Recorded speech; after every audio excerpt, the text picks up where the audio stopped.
The earliest known surviving photograph was made in the year 1826 by a French inventor named Joseph Niepce. This original photo was captured in asphalt on a pewter plate and took an exposure time of 8 hours. Nowadays, we have trouble having our families sit still for 8 seconds. But before there were coordinated khaki outfits and continuous shooting settings, people took to photography for a much spookier and at times morbid reason. Today on Cool Stuff, Strange Things.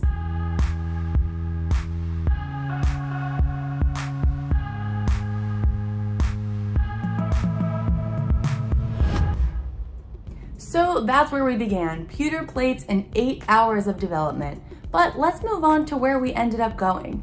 As I mentioned, this was 1826, right before the Victorian era, which began roughly in 1837. In this 10-year time span, they made some advances in the world of photography. The picture came out a heck of a lot better than that original gray photograph. But a few things did stay the same, such as the long exposure times. Let's start with the fact that in the mid to late 1800s, the Civil War was brewing and America was forced to prepare for an avalanche of death to follow. And unfortunately, death was becoming more and more of a commonplace than anyone could have imagined, especially among young children. Aside from the upcoming war, mortality rates for children under 5 sat just above 40%. In these unfortunate circumstances, there were a multitude of ways to grieve the losses of loved ones, but now more than ever, people look to photography for that comfort. While paintings were only affordable for the wealthy, photographs emerged as a way to remember loved ones after they had passed. Lost children became particularly popular subjects of these photos, but this was a time before photos of everyday life were affordable or common. Deceased children were sometimes posed with parents, alone, or with their siblings. These photos often served as the only reminder of what a person looked like. While many might be photographed with their eyes closed to look as if they were sleeping, some photographers would actually fix their eyes open, pose them in action, or even paint in their pupils later.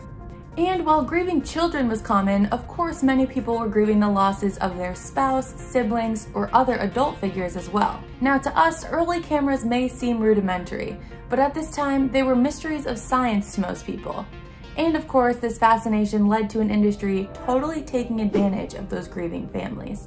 Photographer William Mumler paired up with his medium wife to sell photos of deceased family members' spirits throughout the 1860s. Likely using a combination of double exposures and painting, he would insert the ghost of people's children's, wives, or husbands right into the photographs. People had little reference for judging what a real photograph should actually look like, making them easy prey for this new technique. After a few years, of course, this newfound technology made its advancements, and while the exposure time was certainly shorter than 8 hours, it was still a difficult task getting people to sit still while the camera did its work, especially children. Instead of distracting a child with a squeaky toy, mothers actually sat in the photos with the babies, but they were often disguised or hidden. There were a few reasons why mothers chose to cover themselves this way. The first is the most obvious. Mothers needed their children to sit still for the long exposure times, so they held their babies in their laps to produce as little movement as possible. Another belief is that the trend started because parents wanted to create an intimate bond between the child and the viewer, thus leaving the mother totally out of the equation. One last theory stems from the fact that in the Victorian era, photographing a loved one was such a rarity. Parents wanted images of their children alone so that they can use them to send to family members, similar to what we do now. So there you have it, everything from the spooky to the morbid to the somewhat clever. Photography has certainly evolved over the past 200 years. We hope you enjoyed this little snapshot of history.